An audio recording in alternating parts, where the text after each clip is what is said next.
My name is Kathy. I'm a 45-year-old who's become quite the health enthusiast, all thanks to starting to feel back pain when I wake up in the morning. I've really gotten into running and such. Now that I think about it, for the past few years, my wish has always been to stay healthy. Quite a change from my younger days when I wished to get along with the boy in the next class. How the subtle signs of aging sneak up on me. Today, I want to share a story from before I turned into a health nut. I would like you to listen to it. Let's wind back the clock by 10 years. I was 35 then, and in my own words, I was an adorable, head-turning, super cute, pretty girl, or so I wish I could say. But sorry, that's just a fantasy. It was full of wishes. The real story is about when I quit my job and was diligently helping with house duties. Contrasting my drab life, my older brother, Steve, brought home a dazzling woman after announcing he was planning to get married. And by dazzling, I mean really glittery. She was wearing heavy makeup. Her lips shone with gloss. I worried if she might attract flies. Her hair was softly curled, giving her a relaxed vibe, and her nails were intricately designed, clearly done at a salon. I thought, wow, she's a pro. Not just some ordinary one. She brought a nightclub vibe right into our house. Even my parents seemed a bit confused. And I was right. Steve and this woman, Rachel, met at a nightclub. She was working there, and Steve bragged like it was some heroic tale that he had wooed her. But I doubt it was his charm alone. Steve looks every bit the rich guy. How? He's decked out in brand name stuff from head to toe, so much so that it's almost tacky. Glasses, suit, tie pin, belt, shoes. All designer brands. If a brand name laden guy like that came at me, I'd probably play coy too. I can imagine the Benjamin Franklins and Amex cards he must flaunt. No wonder Rachel showed him a smile just for him. It seemed unlikely for someone as plain and kind as Steve to land such a girlfriend. But, hold on, aren't I being too judgmental about Steve and Rachel? I think so, but it's also true that Rachel's flashy look and skimpy skirt made it hard to shake off that impression. Plus, I just found out she was only 20. I was 35. A younger sister-in-law, huh? I was confused about how to act towards Rachel. My mother looked pale, wondering about the age difference, while my father seemed resigned. Despite our confusion, Rachel cheerfully said she was looking forward to marrying Steve. The meeting was more of a marriage announcement than a conversation, leaving us all dumbstruck. The next day, Steve said he knew we must have been uncomfortable and proposed a dinner for us to relax and get to know Rachel better. I had to admit, we had judged her based on her looks and mannerisms without really talking to her. Maybe she was a good person if I talked to her. I didn't really talk to her in the first meeting. I wasn't thrilled, but for Steve's sake, I decided to give it a chance. My parents agreed, and the dinner was set for the following weekend. Surprisingly, the dinner went smoothly. Rachel, being in the hospitality industry, she knew how to engage even us, a somewhat plain family. We could follow the conversation easily since she included stories about Steve. From her looking, she seemed like a different world from the one we live in, but I had to admit my initial judgment was wrong. But then, as I was returning from the restroom, I overheard Rachel on her phone, badmouthing our family. They're all plain. Especially the mother, whose face is covered in wrinkles and spots, which is really impossible. I don't want to grow old like that. I thought they were rich, but it was normal. The father is also a bit of an old man, so I'm not sure if I'll be able to handle it. I'm thinking of making up an affair and getting a quick divorce. The sister is older and doesn't have a boyfriend. I mean, she's so fat and employed that it's funny. I need to run away before she asks me to take care of her in the future. I was stunned. Was I hearing things? But no, there she was, cheerfully chatting away about bad things about my family. I was stuck. What should I do? Should I say, "What are you saying, whatever you want?" Or should I keep quiet? By the time I decided, she was back at the table. I reluctantly followed, not wanting to spoil the evening. The dinner ended without incident, but my family's view of Rachel skyrocketed, unaware of her true colors. Steve continued to hold dinners until the wedding, seemingly eager to integrate Rachel fully into our family. Our parents even started looking forward to these dinners, and Rachel's standing with us improved dramatically. I didn't record Rachel's phone conversation. I didn't even hear the other person's voice. And in front of my family, Rachel seems like such a nice girl. If I accuse her and she claims it's a misunderstanding or that I misheard, I might not be believed. Even now, I sometimes wonder if I really did mishear. But, darn it. Steve is my dear brother after all. What am I supposed to do? These thoughts have been troubling me for days. Then, one day, Steve said, Rachel wants to have a meal with you, just the two of you. Go to this place. Don't worry, I'll cover the bill, while pointing to a map of a restaurant. It was a pretty upscale Italian restaurant. Free food is nice and all, but why me specifically? It's kinda scary. But, being a jobless person with nothing better to do, I had no reason to refuse. So, off I went to the Italian restaurant. Kathy! Thank you for coming. Rachel greeted me with such enthusiasm when she saw me that, honestly, I didn't feel too bad. She really knows how to make people happy. I even started to doubt whether I had misheard that phone call. But as the meal progressed, the atmosphere started to feel a bit tense. Kathy, it was a while ago, but you heard my phone conversation, didn't you? Yes. That first dinner we had. Right after I returned to the table, you came back too. But just behind you, a woman who had gone to the restroom came out. There's only one stall in that restroom.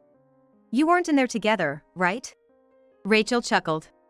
Wow, she's been keeping a close watch. True, I do remember a woman entering the restroom while I was overhearing Rachel's call. But I was so panicked by what Rachel was saying that I don't remember much else. I couldn't think of anything to say, so I just took a bite of my rice gratin. Aren't you putting food before conversation? You'll only get fatter. Realizing I was being provoked, I thought, this is a taunt, all right. Let's not hide it anymore, but please don't spill our conversation to Steve or your parents, okay? Rachel said, laughing loudly. As an aside, my weight gain started when I worked in a toxic environment, leading to stress eating. I had a period of not eating at all, becoming skinny, but then I started overeating as a stress reliever and gained weight. Sure, I'm overweight, but now I'm focusing on my mental health, thinking so what if I'm fat? I was just a bit over the standard weight. Living stress-free was what's important to me. I was okay with how I am, and I didn't see why Rachel should have a say. Especially since I was not causing her any trouble. You know, to be honest, I find you, and even your parents, kind of embarrassing. You get it, right? No way, how could I agree with being called embarrassing? Am I living in La La Land? I can't tell your parents not to come to the wedding, but Kathy, you don't have to force yourself. It must be hard to move around being overweight, right? I'll send you a wedding invitation just for formality, but please make an excuse and don't attend. Anyway, we'll accept your gift. Wow, does she think a jobless person like me has some big plans to miss my brother's wedding? And after coming all this way to this restaurant, she's saying moving is hard for me? No way. I wanted to punch her right in the face, but kept my cool and said, fine, I won't come, as you wish. But don't come crying to me later. After that, I left the restaurant. When I got home and told my parents, I'm not going to Steve's wedding, Mom panicked. What happened all of a sudden? Why would you say that? My father also looked puzzled. What's going on? Rachel told me. She'll accept a gift but doesn't want me at the wedding. Says I'm too embarrassed because I'm fat. Well, I paraphrased a bit, but it's essentially what she said. Really? Rachel said that? Their faces showed disbelief and confusion, like they couldn't believe it but also couldn't imagine I'd lie. I understand how you feel. I felt the same way until now. But listen to this. I placed a small recorder on the table. Right, I brought the recorder just in case, since it was going to be just Rachel and me at the restaurant. I really wanted some concrete evidence this time. So, when she asked if I had been eavesdropping on her phone call, I turned it on. Listening to the recording, my parents alternated between going pale and getting red with anger. After they heard everything, my father slammed his fist on the table and yelled, "She's making a mockery of our family." I didn't want to add fuel to the fire, but I had to share the necessary information. I told them that I'd been wary of Rachel from the beginning because she had said similar things at the first dinner. My mother buried her head in her hands, lamenting, what a troublesome daughter-in-law she's turned out to be. No, she's not yet, Mom. Steve hasn't registered the marriage. My parents looked shocked at my words. What do we do about the wedding then? If we cancel now, won't Steve be stuck with the cancellation fees? My father asked, worried. Don't worry, I have a plan. Steve won't lose a penny. I said this confidently. We split up and started calling Steve's relatives and friends who were invited to the wedding. We needed to tell them to cancel their attendance. To make sure everyone understood the situation, I set up the recording to be accessible online. Of course, I explained what happened verbally, but for those who found it hard to believe, they could listen to Rachel's words themselves. It was a case of hearing is believing. While calling, we apologized for having been too lenient in choosing a daughter-in-law and for dragging everyone into this mess, sincerely explaining why we wanted them to not attend. I won't lie, I was nervous. It felt like exposing our family's embarrassment, and I feared that no one would agree to such an outrageous request, possibly severing ties with relatives. But when we pleaded, "We want to help our dear son, it's selfish, but please cooperate," surprisingly, everyone readily agreed. They even reprimanded us, "You can't let him marry someone like that." It makes sense. As it turned out, our relatives and Steve's childhood friends we could reach all decided to skip the wedding. We also informed the venue about the situation, explaining that everyone on Steve's side, except for work acquaintances we couldn't contact, would not be attending. Although it was a huge inconvenience, they understood, saying, "It's a major life event, after all." I think it was more the wedding planner's kindness than the venue's official stance. We probably caused them a lot of trouble behind the scenes, but I'll never forget their understanding. Next was Steve. We waited until 3 weeks before the wedding, at the last minute, to tell him that everyone was bailing. After he learned everything, he just stood there in shock and finally said, "I understand." If Steve had insisted on going through with the wedding regardless, our plan would have failed. But I trusted my sisterly intuition that it would be all right. Then, on the night before the wedding, a storm hit our house. Rachel stormed in with her parents, fuming, "What is the meaning of this?" Steve was right behind them. "Oh, Rachel, what's wrong?" My mother asked nonchalantly. "What's wrong? Starting this week, the cancellations for the wedding have been trickling in. It was too strange, so when I pressed Steve, even your own family said they're not coming. What's happening on our big day?" That was expected. We had asked everyone, including the venue, to cancel early, but to notify Rachel and Steve at the last minute. Rachel had reached out to me unnecessarily, thinking she could keep it under wraps until the wedding. Her impulsive nature and lack of composure made her reveal her true colors. "Rachel said our family was embarrassed, so she didn't want your parents at the wedding. We just told everyone the truth and decided as a family not to attend." "Don't lie! Ruining such an important day with lies. The guest list is now less than half. How are you going to make this right?" Rachel's parents, in a near frenzy, hugged her, saying, "Poor Rachel. "What are you planning with all this? Do you want to call off the engagement?" Rachel's mother glared at us sharply. But it wasn't for us to answer. "Steve, you're not just going to stand there the whole time, are you?" I nudged my brother, who looked unsure of what to do next. "Oh. What do you want, Steve? It's fine if we don't attend, but the decision is yours. Do you still want to get married?" My father started to object, but I stopped him. It was important for Steve to make his own decision without regret. He had once vowed to marry this woman. Even if we tell him she's awful, it's hard to believe instantly. But Steve isn't a man without judgment. I trusted him. "I did love Rachel, and I really wanted to marry her. See? Steve is saying this, so you all need to understand the situation." Rachel, mistaking Steve's words as support, slipped up and addressed us informally. Steve noticed this change and smiled sadly. "I really have no eye for women. I hardly dated and got too excited about marrying a beautiful woman. You've always aimed too high despite a lifelong record of not being popular, Steve. Look at the mirror of reality. Right. Our family has a legacy of not being popular, tracing back to our great-grandfather. Embrace the plainness in your life." "Hey, I wasn't unpopular, you know." "Mom, lying is bad." We all teased Steve, who finally burst out laughing. "Well, it was nice to dream for a while. I've decided, I'm calling off the wedding." At that moment, our parents' faces lit up, and I high-fived them. "What are you doing? Making decisions on your own and all of you yammering about it." Rachel burst out. "Exactly. The wedding is tomorrow. Please take this seriously. What's this about the family being embarrassing?" Rachel's mother finally asked. I internally cheered. I was about to bring it up myself, but it's more impactful if they ask out of curiosity. Forcing them to listen would just be ignored. Glad you asked, I said and played the recording.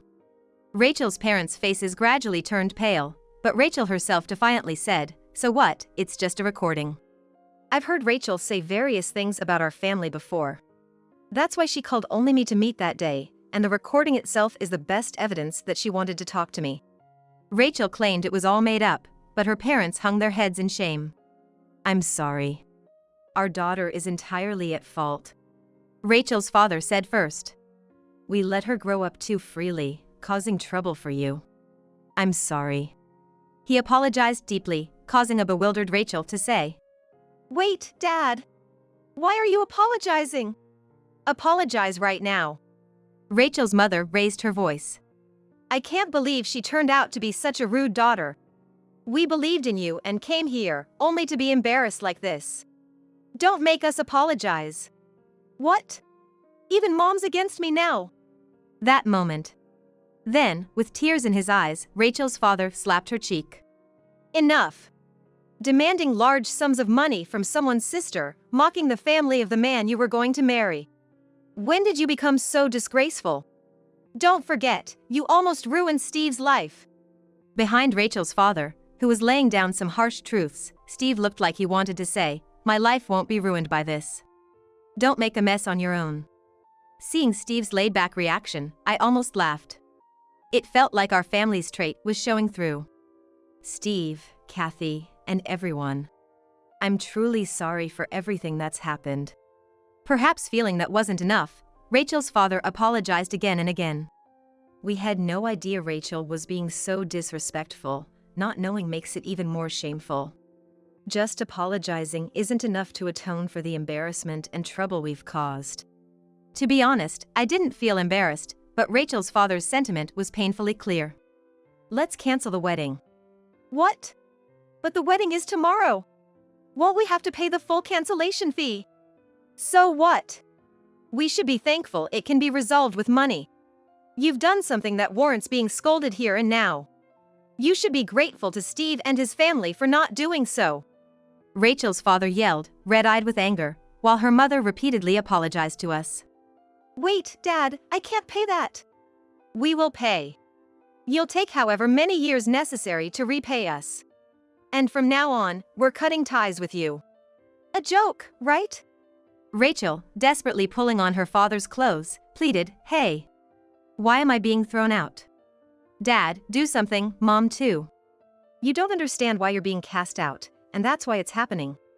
If you understood, none of this would have happened. Rachel's mother said, looking at her with contempt. No way. Rachel collapsed, overwhelmed by the situation. I couldn't help but feel a bit smug at this unexpected turn of events. Serves her right. Even if I'm plain and was once overweight, I have my own strengths. Underestimating me comes with a price. Steve and everyone. Don't worry about the cancellation. We'll cover all the expenses incurred so far.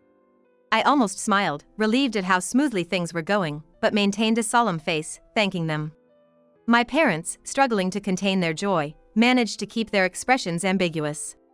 Steve, out of Rachel's sight, silently cheered with a small victory gesture. I thought to myself, calm down a bit, he didn't do much. Within a month of the cancelled wedding, Rachel's parents brought us a gift, the cancellation fee, and an additional $60,000 as compensation. They had insisted on settling with us to avoid court and legal fees. We had trouble deciding on a fair amount, but eventually suggested an average sum. However, Rachel's father paid us the requested amount plus an additional $30,000. Honestly, I wasn't sure if we'd have received this much even if we went to court. Life isn't always like a story. Sometimes, you have to accept less than ideal outcomes. We're grateful for Rachel's parents' sincerity. As for Rachel, her parents took all her savings to cover the repayment and kicked her out with nothing. She hopped between friends' houses and sometimes resorted to sleeping in stations, almost homeless. Her parents accepted this as her just desserts, a tough love approach to teaching their once spoiled daughter a lesson. I think he pushed the lion cub down the valley with extraordinary determination. Once a month, she shows up to make payments, so we know she's alive, her parents said with a complex smile. Fast forward 10 years. Steve, determined to get married, actively engaged in matchmaking and married a woman who worked in a restaurant and was an excellent cook. Being a food enthusiast, Steve was literally won over by her cooking. Now married, they rarely eat out, with Steve eagerly returning home for his wife's cooking. As for me, I had enough of corporate life and became a freelance translator. My previous job, dealing with foreigners, gave me a good language foundation. Realizing the demand for freelance translators, I studied hard and achieved my goal. Now, I earn significantly more than I did as an employee, working in a much more relaxed environment. Focusing on my studies curbed my overeating, and I returned to my pre-employment weight. No longer overweight or underweight, I'm just average, which feels great. Well, I don't know if I'm proud of the average. At least for me, I had a hard time becoming an average, so I'm really happy to be back to normal. And thanks to my work, if I may say so myself, I even married a handsome man. Introducing him to my family post-Rachel incident, they joked, "You're being fooled and no way a guy like him falls for your plain jeans." My husband said he loved my plain features. Just to be clear, my husband has no ill intentions at all. He's seriously praising me. He meant it as a compliment, so I take it positively. Our daughter is now 4. Every day is very lively and happy. The only issue is her bedtime storybook is about history. Surprisingly, she loves it and falls asleep peacefully to it every night.